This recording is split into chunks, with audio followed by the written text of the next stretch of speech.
¿Por qué siempre te apresuras tanto en irte, pequeño mío? La voz de Marie Antoinette, la bruja, era un amoroso graznido. Miró con avidez a Pierre, el joven aprendiz de boticario, con sus ojos de redondas órbitas y sin pestañas como los de un sapo. Los pliegues bajo su barbilla se hinchaban, como la garganta de algún gran batracio. Su enorme pecho, pálido como la panza de una rana, se bamboleaba en su harapienta toga mientras se acercaba a él. Él no respondió, y ella se acercó más, hasta que vio en el canal de aquellos senos, una humedad resplandeciente como el rocío de las marismas, como la baba de algún anfibio, una humedad que parecía perdurar siempre allí. La voz de ella, melosa y engatusadora, insistió. Quédate aquí esta noche, mi precioso huérfano. Nadie te echará de menos en la aldea. Y tu amo no se preocupará. Se apretó contra él con estremecidos pliegues e grasa. Con sus dedos cortos y planos, que casi daban la impresión de estar enredados, agarró su mano y la condujo a su pecho. Pierre apartó aquella mano y se retiró discretamente. Repelido más que avergonzado, apartó su mirada. La bruja tenía más del doble de su edad, y sus encantos eran demasiado toscos e insulsos como para tentarle ni aún por un instante. Además, su reputación era tal que habría anulado los atractivos de una hechicera más joven y hermosa. Su brujería la había hecho ser temida entre los campesinos de aquella remota provincia, donde la creencia en hechizos y filtros era todavía común. La gente de Averoy la llamaba la Mere de Crapauds, madre de sapos, un nombre otorgado por más de una razón. Los sapos moraban, innumerables, en las cercanías de su cabaña. Se decía que eran sus demonios familiares, y se contaban oscuras historias concernientes a sus relaciones con la hechicera, y las tareas que desempeñaban a su servicio. Tales relatos eran los más fácilmente creídos, debido a que siempre se había observado en su aspecto, rasgos de batracio. Al joven le desagradaba, e incluso le desagradaban los viscosos, anormalmente grandes sapos que a menudo había aplastado al atardecer, sobre el sendero entre la cabaña de ella y la aldea de Les Hibou. Podía escuchar a algunas de esas criaturas croando ahora, y le pareció, extrañamente, que pronunciaban un medio articulado eco de las palabras de la bruja. Pronto anochecería, reflexionó él. El sendero que recorría las marcas no era agradable de noche, y se sintió doblemente ansioso por partir. Sin responder aún a la invitación de Marie Antoinette, alcanzó el negro frasquito triangular que había dejado ante él sobre la grasienta mesa. El frasco contenía un filtro de curiosa potencia que su maestro, Alain Ledindon, le había enviado a procurarse. Ledindon, el boticario de la aldea, no tenía problemas en comerciar subrepticiamente con ciertos dudosos medicamentos suministrados por la bruja, y Pierre, a menudo, acudía a tales menesteres a su cabaña escondida. El viejo boticario, cuyo humor era rudo y obsceno, había advertido en ocasiones a Pierre con respecto a la preferencia de Marie Antoinette hacia él. Alguna noche, muchacho, te quedarás con ella, había dicho. Ten cuidado, o el gran sapo te aplastará. Recordando esta burla, el muchacho se ruborizó enfadado, mientras se giraba para irse. Quédate, insistió Marie Antoinette. La niebla es fría en las marcas, y espesa a ojos vista. Supe que venías, y he dispuesto para ti una buena mezcla del vino rojo de Simes. Quitó la tapa de un cántaro de barro y escanció su humeante contenido en una gran copa. El vino, rojo púrpura, fluía deliciosamente, y un aroma de cálidas, exquisitas especias impregnó la cabaña, imponiéndose a los menos agradables hedores del borboteante caldero, las medio secas nueces, víboras, alas de murciélago y malignas, nauseabundas hierbas que colgaban de los muros, y a la peste de los negros candiles de alquitrán y sebo de cadáver que siempre ardían, tarde y noche, en aquel lóbrego interior. Lo beberé, dijo Pierre, un poco de mala gana. Esto es, si no contiene ninguna de tus propios brebajes. No es más que vino generoso, de hace 4 estaciones, con especias de Arabia, croó la hechicera conciliadoramente. Calentará tu estómago, y añadió algo inaudible mientras Pierre aceptaba la copa. Antes de beber, inhaló los efluvios de la bebida con algo de prevención, pero quedó conforme con su agradable aroma. seguramente estaba exento de toda droga o filtro preparados por la bruja, pues, por lo que él sabía, sus preparaciones olían todas fatal. Aún así, como avisado por alguna premonición, dudó. Entonces recordó que el aire del crepúsculo era, de hecho, frío, y esas brumas que se habían cernido furtivamente sobre él mientras llegaba a la morada de Marie Antoinette.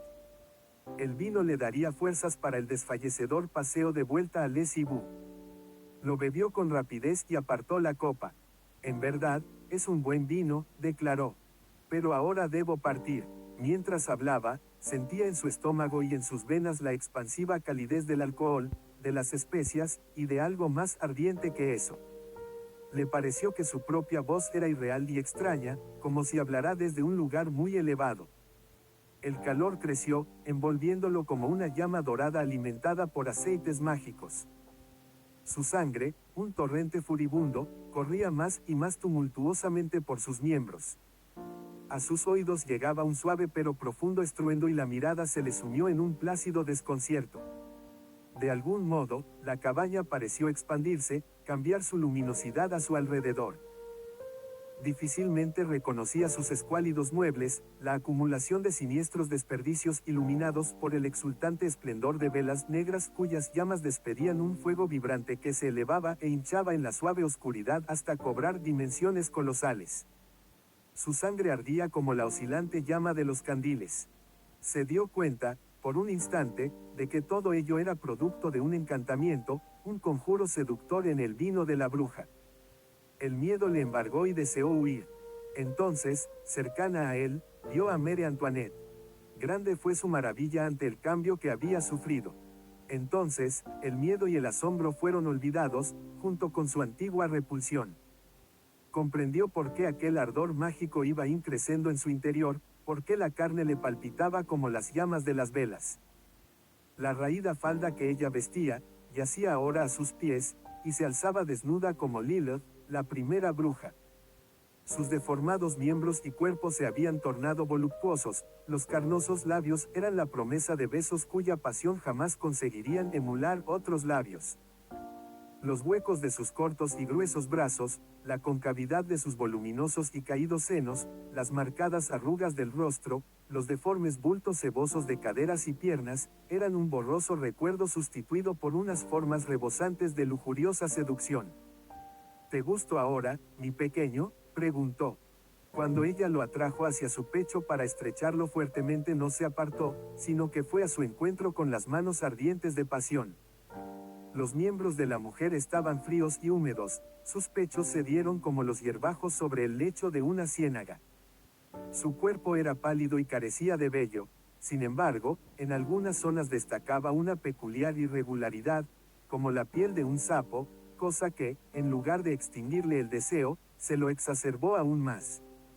Era una mujer tan voluminosa que apenas conseguía tocarse los dedos al rodearla con los brazos. Sus dos manos juntas apenas si abarcaban un solo seno. Pero el vino había trastornado su sangre con emponzoñado ardor. Lo condujo a un lecho que había junto al hogar, en el que un enorme caldero bullía enigmáticamente emanando vapores en extrañas y retorcidas espirales de humo que sugerían figuras tan ambiguas como obscenas. El lecho estaba raído y medio destartalado, pero la carne de la hechicera era como una montaña de grandes y mullidos cojines. Pierre se despertó al amanecer, cuando las grandes y negras velas se habían consumido del todo. Enfermo y confundido, intentó recordar en vano, dónde estaba o qué había hecho. Entonces, girándose un poco, vio ante sí, en el lecho, un cosa que era como un monstruo imposible de sueños enfermizos, una forma de sapo, tan grande como una mujer gorda. Sus miembros eran algo parecido a los brazos y piernas de una mujer. Su pálido, verrugoso cuerpo se apretó contra él, y sintió la redonda suavidad de algo que semejaba un pecho. La náusea le invadió mientras regresaban sus recuerdos de la delirante noche, de la manera más estúpida había sido engañado por la bruja, y había sucumbido a sus malvados encantamientos. Parecía que un íncubo lo sujetara, oprimiendo su cuerpo y sus miembros. Cerró los ojos, para dejar de contemplar la cosa abominable que era Marie Antoinette en su verdadera semblanza. Lentamente, Con un esfuerzo prodigioso, se apartó de aquella aplastante forma de pesadilla. No se agitó ni pareció despertarse, y él se deslizó rápidamente del lecho. De nuevo, impelido por una insana fascinación, miró a la cosa sobre el lecho, y solo vio la gruesa forma de Marie Antoinette. Quizás su impresión de un gran sapo delante suyo no había sido sino una ilusión, un delirio sufrido entre vigilias y sueños, pesadilla y realidad. Había algo de aquel horror que se le escapaba en el lodazal del olvido, sin embargo, en su interior persistía una sensación de repulsiva repugnancia que le recordaba las obscenidades a las que había sucumbido. Temiendo que la bruja pudiera despertarse en cualquier momento e intentara detenerle, abandonó silenciosamente la cabaña. Era pleno día, pero una fría, espesa niebla se extendía por todas partes, amotajando las enredadas ciénagas, y colgando como una fantasmal cortina sobre el sendero que debía seguir hasta Les Ibou. Como si se moviera con rapidez y furia, la bruma parecía perseguirlo por detrás para atraparlo con garras etéreas, mientras se encaminaba a su casa. Pierre se estremeció al notar su contacto. Inclinó la cabeza y se arrebujó en la capa. Pero la niebla se iba espesando más y más, para formar una inabarcable tela de araña que se apoderaba de todo el aire hasta hacerlo prácticamente irrespirable. El muchacho solo discernía unos pasos más allá las sinuosas curvas del sendero. Apenas si reconocía los lugares por los que tantas veces había pasado, las mimbreras y los sauces que súbitamente se interponían en su camino como grises espectros y se desvanecían en la vacuidad cuando llegaba a su altura. Nunca había visto una niebla semejante, era como si un millar de marmitas de hechiceros sirvieran al unísono. Aunque no estaba del todo seguro de su posición, Pierre pensaba que había cubierto la mitad de la distancia a la aldea. Entonces, de súbito, comenzó a ver a los sapos. Habían estado ocultos por la bruma hasta que se acercó a ellos.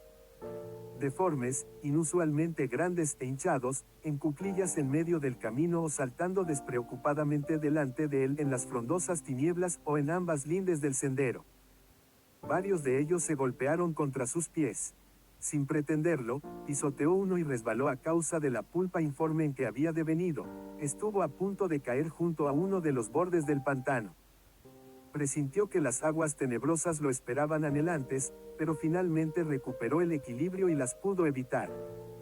Girándose para reanudar su camino, redujo a algunos sapos más a una aborrecible pulpa bajo su pie. El suelo del pantano estaba completamente tapizado de sapos. Aquellos pegajosos cuerpos saltaban hacia él emergiendo de la niebla, le golpeaban las piernas, el torso, incluso el rostro. Lo atacaban por escuadrones, como una demoníaca legión de perversos engendros.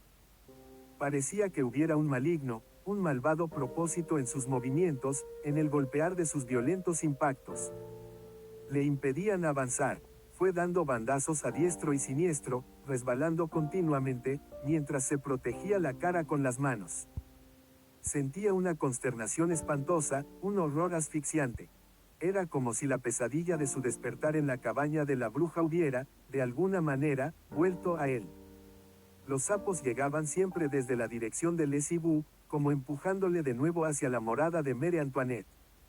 Se lanzaban contra él como un inhumano granizo, como proyectiles lanzados por demonios invisibles. El suelo estaba cubierto de ellos, el aire se llenaba con sus palpitantes cuerpos. Una vez, casi consiguió pasar a través de ellos. Su número pareció incrementarse, se precipitaban sobre él como una tormenta nociva. Pierre perdió el control, con su valor hecho trizas, y comenzó a correr aleatoriamente, sin conocer que había abandonado la senda segura. Perdiendo todo sentido de la dirección, en su frenético deseo de escapar de aquella miríada imposible, se internó en los juncos y las juncias, pisando aquel terreno que se estremecía con la enorme masa gelatinosa que lo cubría. Siempre a su espalda escuchaba el suave y pesado avance de los sapos, y en ocasiones se alzaban como un súbito muro para detener su camino y hacerle girar a un lado. Más de una vez lo salvaron de caer en arenas movedizas ocultas entre la espesa vegetación. Era como si le estuvieran conduciendo deliberada y concertadamente a una meta señalada.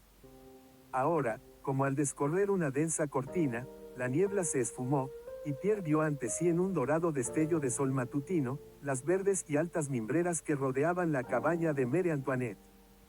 Todos los sapos habían desaparecido, aunque podría haber jurado que centenares de ellos estaban alcanzándole en el instante previo.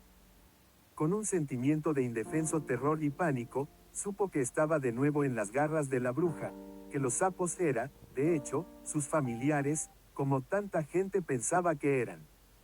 Habían evitado su fuga, y le habían llevado de vuelta a la faul criatura, ya fuera mujer, batracio, o ambas cosas, que era conocida como la madre de los sapos. En sus pensamientos, Pierre tuvo la impresión de sumirse en la asfixiante negrura de insondables arenas movedizas. Vio a la bruja salir de la cabaña y venir hacia él. Sus gruesos dedos, unidos por pálidos pliegues de piel como las membranas de una telaraña, se estiraban y aplanaban en torno a la humeante taza que llevaba. Una repentina ráfaga de viento surgida de la nada levantó las escasas faldas de Marie Antoinette a la altura de sus gruesos muslos y llevó hasta las fosas nasales del muchacho el intenso aroma de las cálidas, familiares especias del vino drogado. ¿Por qué me has dejado tan rápido, mi pequeño? Había un amoroso ronroneo en el tono de la pregunta de la bruja. No podría dejarte marchar sin otra copa del buen vino tinto, tratado y especiado para la calidez de tu estómago. Mira, lo he preparado para ti, sabiendo que regresarías. Se acercó mucho a él mientras hablaba, con furtivos movimientos, y acercó la copa a sus labios. Pierre comenzó a marearse con los extraños efluvios y volvió la cabeza a otro lado. Parecía como si un hechizo de parálisis hubiera dominado sus músculos, pues aquel simple movimiento requirió un esfuerzo inmenso. Su mente, aún así, todavía estaba clara, y la enferma revulsión de aquel atardecer de pesadilla regresó a él. Vio de nuevo al gran sapo que yacía a su lado cuando se despertó. No beberé tu vino, dijo con firmeza. Eres una bruja desalmada, y te aborrezco. Déjame ir. ¿Por qué me aborreces? Croó Marie Antoinette. Anoche me amaste. Puedo darte todo lo que dan otras mujeres, y más. Tú no eres una mujer, dijo Pierre. Tú eres un gran sapo. Te vi en tu verdadera forma esta mañana. Antes preferiría hundirme en las aguas de los pantanos que dormir contigo de nuevo. Un cambio indescifrable se obró en la hechicera antes de que Pierre terminara de hablar. La lujuria desapareció de sus hinchados y pálidos rasgos, dejándolos brutalmente inhumanos por un instante. Entonces sus ojos se hincharon y desorbitaron horriblemente, y todo su cuerpo pareció deformarse, como hinchado por el veneno. Ve, entonces, espetó ella con gutural virulencia. Pero pronto desearás haberte quedado. Se desvaneció la inexplicable parálisis que inmovilizaba los músculos del mozalbete. Había sido la colérica decisión de la bruja la que había anulado el encantamiento. Fuera lo que fuese, sin titubear ni abrir la boca, Pierre se dio la vuelta y, con pasos precipitados, a punto de echar a correr, se marchó por el sendero de Les Hiboux. Apenas dados un centenar de pasos, volvió a aflorar la niebla. Retorciéndose como una enorme bandera gris, brotó masivamente de la orilla de los pantanos, surgió del suelo hasta envolverle completamente los pies. Casi al mismo tiempo, el sol se tornó un débil disco de luz que terminó desapareciendo. El cielo azul se extinguió, engullido por una pálida y furibunda vacuidad. El camino que se abría delante de Pierre estaba oculto de tal modo que le parecía caminar sobre el mismísimo borde de un abismo blanco que se mostraba al ritmo de sus pasos. Como los ineludibles brazos de un espectro con dedos mortíferamente fríos, las extrañas nieblas se cernieron más y más sobre él. La notó espesarse en nariz y garganta, gotearle por las prendas cual pesado rocío. Percibió la pestilencia de aguas estancadas y lodo putrefacto, y un hedor de cuerpos licuados que emergía a la superficie en un lugar indeterminado del pantano. Repentinamente, de la vacua blancura de la niebla, una sólida ola de sapos que le sobrepasaba en altura lo atacó y lo tumbó fuera del sendero.